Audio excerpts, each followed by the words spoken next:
When my kids were younger, we went through plenty of times where we didn't have a lot of money, and I did everything I could to get us by every day without my kids knowing the situation that we were in.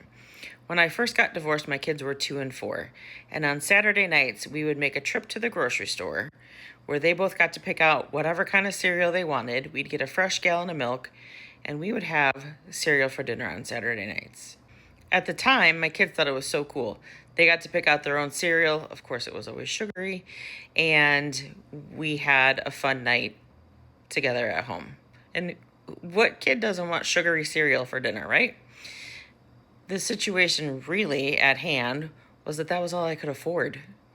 I didn't want to go with nothing, obviously, and not feed the kids. And I didn't want them to know that we were struggling, but we were struggling. So I did what I had to do to kind of cover it up. Now, that was a fun time for them in their lives. Now that they're older, their favorite way to start a story about that is, hey, Mom, remember when we were poor? We always tried to avoid that. I always said we had a roof over our heads, we had clothes on our back, and we had food on the table, even if it was cereal.